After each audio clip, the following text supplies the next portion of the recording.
momento de escuchar un gran mensaje. Este mensaje se llama Las crisis de la vida. Es en voz de Juan Germán Ortiz. Yo soy Aida Rodríguez y este es tu programa Creyendo lo Imposible. Es segundo libro de Crónicas 20, del verso 13 al verso 23. Y todo Judá estaba en pie delante de Jehová, con sus niños y sus mujeres y sus hijos. Y estaba allí Jaasiel, hijo de Zacarías, hijo de Benaía, hijo de Jehiel, hijo de Matanías, levita de los hijos de Asaf, sobre el cual vino el Espíritu de Jehová en medio de la reunión, y dijo: Oíd, Judá, todo, y vosotros moradores de Jerusalén, y tú, rey Josafat, Jehová os dice así: no temáis ni os amedrentéis delante de esta multitud tan grande, porque no es vuestra la guerra, sino de Dios. Mañana descenderéis contra ellos. He aquí que ellos subirán por la cuesta de Cis, y los hallaréis junto al arroyo, antes del desierto de Jeruel. No habrá para qué peleéis vosotros en este caso. Paraos, estad quietos y ved la salvación de Jehová con vosotros. Oh Judá y Jerusalén, no temáis ni desmayéis, salid mañana contra ellos, porque Jehová estará con vosotros. Entonces Josafat se inclinó rostro a tierra, y asimismo todo Judá y los moradores de Jerusalén, y se postraron delante de Jehová, y adoraron a Jehová.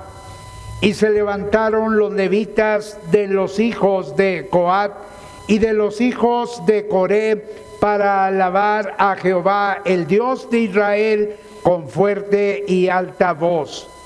Y cuando se levantaron por la mañana, salieron al desierto de Tecoa, y mientras ellos salían, Josafat, estando en pie, dijo: Oídme, Judá y moradores de Jerusalén, creed en Jehová vuestro Dios y estaréis seguros, creed a sus profetas y seréis prosperados.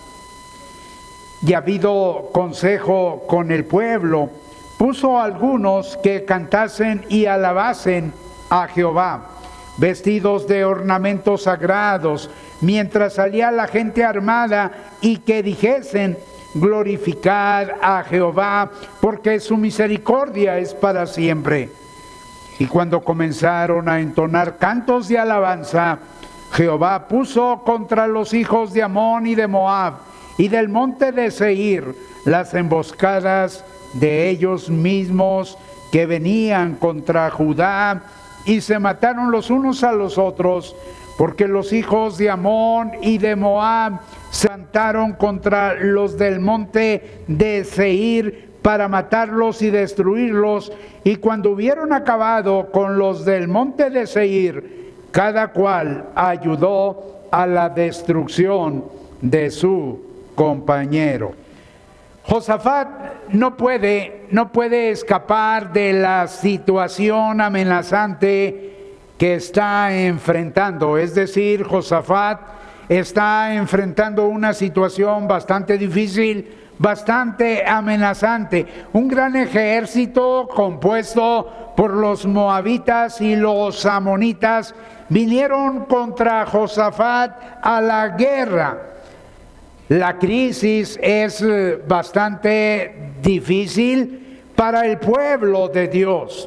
Es decir, el ejército formado por los moabitas y los amonitas no solo es bastante numeroso, sino que es bastante poderoso.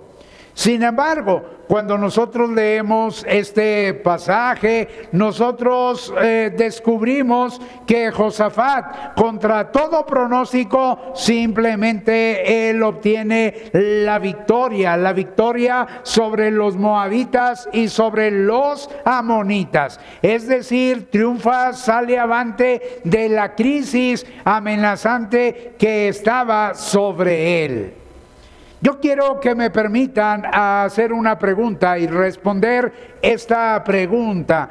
¿Cómo nosotros debemos enfrentar las crisis de la vida? Déjenme decirles que por una razón, por otra razón, vamos a tener crisis en la vida. Vamos a tener crisis por la edad, vamos a tener crisis en relación de la salud, vamos a tener crisis en relación del dinero, vamos a tener crisis en relación de los hijos, vamos a tener crisis en el matrimonio o bien en la familia, vamos a tener crisis en un momento dado. La pregunta es, ¿cómo debemos enfrentar las crisis de la vida? ¿Qué nos muestra Josafat este pasaje? Y déjenme decirles entonces tres cosas que veo en el pasaje. Enfrentemos las crisis de la vida humillándonos ante Dios. Yo creo que este es el primer principio que tenemos que rescatar cuando estamos en una situación adversa, difícil en nuestra propia vida. Y dirá usted, bueno, eso de humillarse, ¿cómo es? ¿Cómo se le hace? Bueno, nos humillamos cuando proponemos acudir a Dios. Tenemos que reconocer que necesitamos acudir a alguien más grande que nosotros, que nuestros problemas en una situación dada. Fíjense lo que dice: Josafat humilló su rostro para consultar a Jehová. Supe de dos ceros que estaban peleando. Uno era alto y el otro era chaparrito. Y los dos se creían superiores. Hasta que alguien se acercó y simplemente les dijo que los dos eran iguales, que valían lo mismo. Yo quiero decirles que para Josafat Dios es el que vale. Cuando leemos esto descubrimos que para Josafat Dios es el que vale. Por ejemplo, no es como los demás reyes que ante una batalla pasa revista a su ejército. ¿Cuántos carros tengo? ¿Cuántos soldados de infantería? ¿Cuánta caballería tengo? ¿Cuánto armamento? ¿Cuántas provisiones? Sino simplemente se ve lleno de impotencia. Dice en nosotros, eso dijo Josafat, no hay fuerza contra tan grande multitud que viene contra nosotros. Verso 12. Pero también se ve lleno de indecisión, es decir, no sabe qué hacer, como muchas veces nosotros no sabemos qué hacer. Él dice en el verso 12, no sabemos qué hacer, pero hay algo que sí debemos hacer, aunque no sepamos qué hacer, sencillamente es acudir a Dios. Cuando acudimos a Dios, entonces, ¿qué es lo que va a pasar? Simplemente vamos a tener un refrigerio para el alma, vamos a tener gozo para Dios y vamos a tener una plaga para Satanás. Hay algo más, nos humillamos cuando pedimos ayuda a Dios, no solo cuando nos proponemos acudir a Dios, sino cuando pedimos ayuda a Dios. Dice que se reunieron los de Judá para pedir socorro a Jehová. Verso 4. Alguien dijo, no hay peligro, no hay peligro. Los locos jamás se unen. Y alguien preguntó, ¿pero por qué? ¿Por qué jamás se unen? Bueno, porque cada loco con su tema. Déjeme decirle que Josafat y los suyos tienen un tema. ¿Y cuál es el tema? Pedir socorro a Jehová. ¿Qué es lo que debiéramos? ¿Cuál es el tema que debiéramos de tener? El tema dominante cuando estamos en una situación difícil, adversa. Pues es pedirle ¿qué? Socorro a Jehová. Socorro a Jehová. Supe de un niño que se le volteó el triciclo Y entonces estaba tratando de enderezarlo.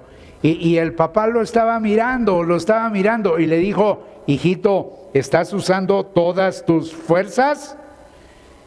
Y entonces el niñito dijo: sí, papi, estoy tratando de usar todas mis fuerzas, pero el triciclo no se deja. Y entonces le dijo el papá: a mí no me has pedido ayuda.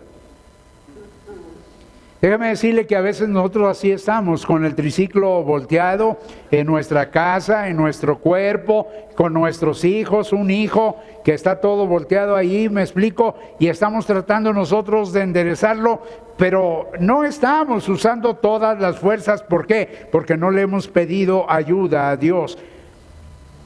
Yo quiero decirles que vivir sin orar es vivir sin bendiciones. En este mundo traidor, que alguien dijo que nada es verdad y nada es mentira y que todo depende del cristal con que se mira. Bueno, eso alguien dijo, pero déjeme decirle que en este mundo traidor la cuestión es de que vivimos, ¿qué? Sin orar. ¿Para qué orar? Y entonces eso hace que simplemente vivamos, ¿qué? Sin bendiciones. Yo lo único que te digo es que si tú quieres bendiciones, tú necesitas orar. Y si tú vives sin oración y vives que el pueblo unido jamás será vencido y piensas que todo eso es el mundo, me explico, hay gente que piensa que el mundo es eso, te metes al Face y está inundado de eso, piensan, y cristianos, algunos los estoy viendo aquí, no digo quiénes son, pero piensan que eso es, eso no cambia nada, perdónenme, pero no cambia nada. Fíjese lo que Jesús dijo: hasta ahora nada habéis pedido en mi nombre. Y luego dio una fórmula: pedid, ¿y qué? Y se os dará. ¿Qué quiere decir eso? Que tú pides y tú recibes.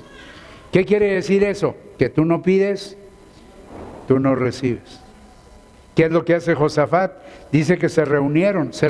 ¿Quiénes? Los de Judá. ¿Para qué se reunieron? Pues para pedir socorro. ¿Qué le iban a pedir a Dios? Socorro. ¿Qué le iban a pedir a Dios? Socorro. Socorro a Jehová. Lo que necesitamos tú necesitas, ¿qué? Socorro. Pídeselo a Dios. La segunda cosa, enfrentemos las crisis de la vida confiando en Dios. Confiamos cuando creemos en la participación de Dios. Fíjate, Jaasiel dijo: no temáis ni os amedrentéis delante de esta multitud tan grande, porque no es vuestra la guerra, sino de Dios. Dios participa con su favor. Cuando el pueblo de Josafat está en una minoría, Dios se interesa en las minorías. Déjame decirte que cuando tú y Dios simplemente se unen y son minoría, déjame decirte que en realidad son mayoría y van a tener una gran bendición. Lutero fue un reformador del siglo XVI. ¿Saben cómo oraba Lutero? Lutero decía: Señor, esta es tu causa, no la mía, por lo tanto haz tu propia obra. ¿Qué le estaba diciendo Lutero?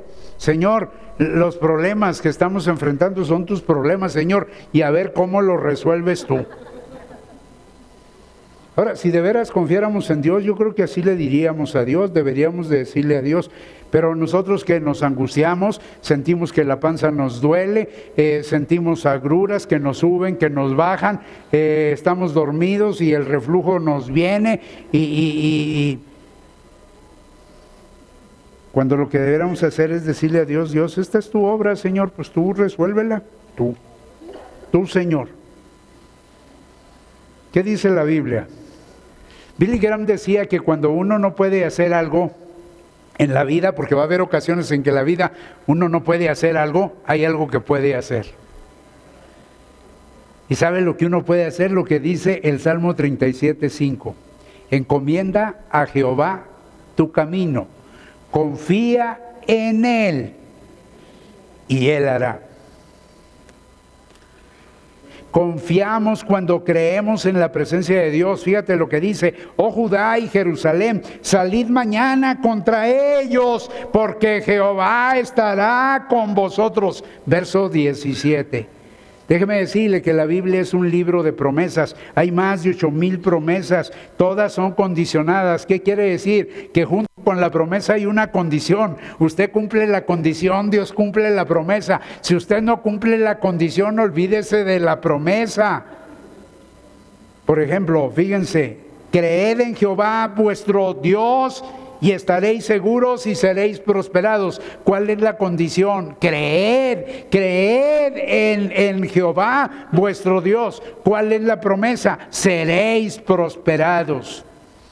Yo quiero decirles que Dios está con nosotros si enfrentamos al enemigo. Entonces no debemos de temer. Lo que tenemos que hacer es ir adelante y enfrentar y agarrar al enemigo de donde se deje y decirle quién es nuestro Dios. Pero ¿qué es lo que andamos haciendo? Nosotros agarramos al enemigo y le andamos diciendo a Dios quién es nuestro enemigo. Señor, mira el enemigo que tengo, Señor. Cuando lo que debiéramos agarrar del pescuezo al enemigo y decirle: este es nuestro Dios. Por eso, si Dios está con nosotros, simplemente debemos enfrentar el enemigo. Eso es lo que hacen los padres de Moisés. Ellos no tienen temor de que su hijo se va a morir. Ellos lo esconden, por fe lo esconden, y cuando llega el momento lo ponen cerca de la princesa para que la princesa lo adopte. La Biblia dice que todo esto fue producto de la fe. Déjeme decirle que cuando el cristiano se lanza hasta donde puede, Dios hace el resto. Y no debemos de tener temor, y debemos de lanzarnos en el nombre de Jesús, sabiendo que Dios va con nosotros y que eso implica que Dios va a hacer el resto. Y la última cosa: enfrentemos las crisis de la vida alabando a Dios. ¿Quién iba a pensar que un rey iba a enfrentar un gran ejército que lo estaba amenazando con alabanzas, con canciones? ¿Verdad que a usted no se le ocurriría eso jamás?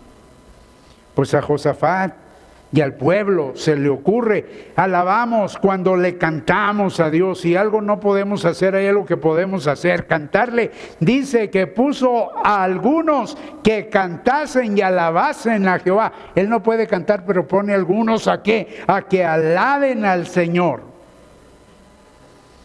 Alguien ha dicho que el diablo tiene una pata hendida. ¿Sí saben cómo es la pata hendida? Como la pata de los toros. Y si alguien no sabe cómo es la pata de los toros, pues después hablamos, porque está muy larga la historia, me explico. Es una pata hendida.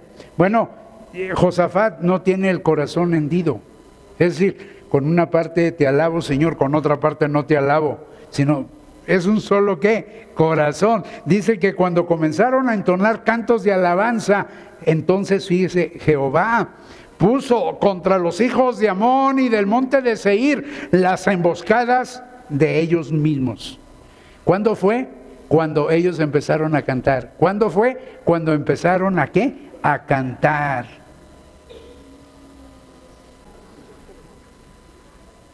Y podemos cantar en el hospital, que te dicen que estás enfermo. ¿Sí? Pues de lo que estés enfermo, pues no le hace, voy a cantar. A ver cómo me sale. No les garantizo que me salga bien, pero voy a cantar. Que estás casado, no le hace, canta también. Sí, pues ya ni modo. Aquí estoy viendo a alguien que dice: sí, pastor, no me queda otra más que cantar, pastor. Después les platico quién es. ¿Sí? No, pues sí. Que estás viudo, pues canta, y pues canta, nomás canta, sí. Canta, sí. Tenemos que darnos cuenta que tenemos que cantar. Fíjense lo que Lutero decía. Lutero decía que cuando no puedo orar, yo no sé, ¿habrá alguna ocasión en que no puedes orar? Bueno, pues él decía: cuando no puedo orar siempre canto. Alabamos cuando contamos de Dios, no solo cuando cantamos, sino contamos de Dios. Dice que dijesen, glorificad a Jehová, porque su misericordia es para siempre. Hay tres cosas que siempre vamos a poder hacer: decirle a la gente cómo conocimos a Cristo, decirle a la gente cómo Cristo ha cambiado nuestra vida, y decirle a la gente cómo dice la Biblia que se puede conocer a Cristo. ¿Qué es lo que hace Josafat? Pide que el pueblo diga, glorificad a Jehová, porque su misericordia es para siempre. ¿Y qué hicieron? Glorificaron a Dios cuando todavía no se cumplía la promesa, y también cuando Dios dio una riqueza material convertida en botín.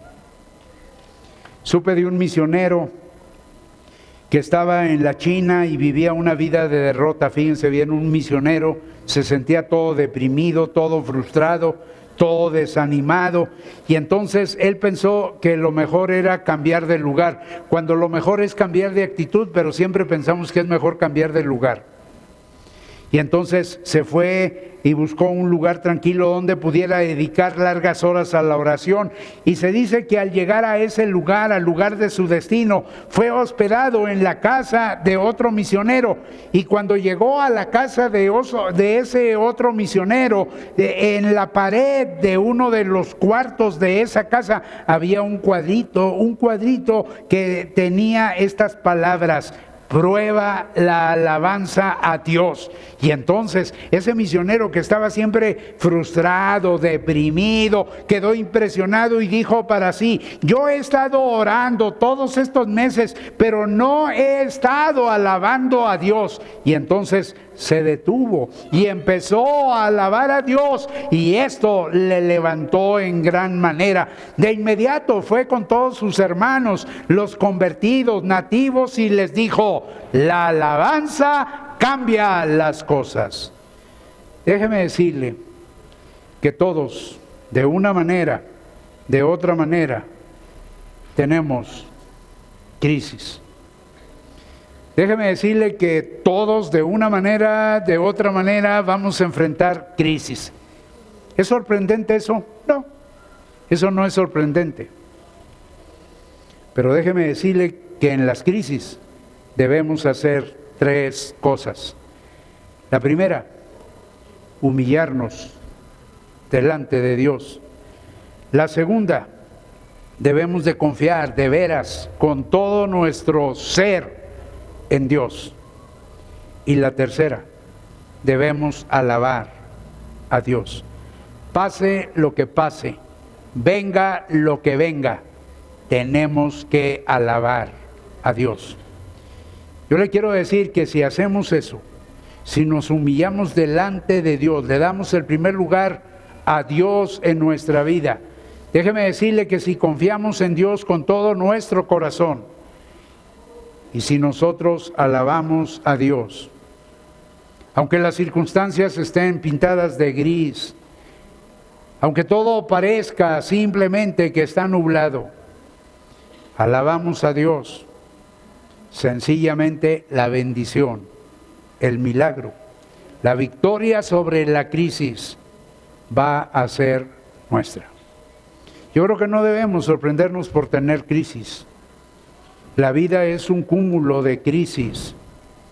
Lo que debemos decidir es lo que vamos a hacer ante esas crisis. Y para vencerlas tenemos que humillarnos, tenemos que confiar en Dios y tenemos que alabar a Dios. Y si lo hacemos, entonces la victoria sobre esa crisis va a ser nuestra. Yo le quiero invitar para que tome una decisión, para que decida qué es lo que va a hacer en su situación, para que se humille delante de Dios, para que confíe en Dios, pero también para que alabe a Dios con todo su corazón. Es momento de decidirte a salir adelante de esa crisis en la que te encuentras. Recuerda que si te lo pones en las manos de Dios, Él hará el milagro que tú necesitas. Así que decídete. Si necesitas ayuda, deseas mayor información, Llámanos en este momento, hay una voz que te va a escuchar, que te va a ayudar y que te va a atender. Nuestros teléfonos 1035-0043 en radio 1440, 1035-0043. Si tú quieres marcar a las oficinas en Creyendo lo Imposible, que inclusive lo puedes hacer a lo largo de la semana, 5705-1588. Te lo repito, 5705-1588. Vamos a un corte comercial, no le cambies, seguimos aquí en tu programa Creyendo lo Imposible.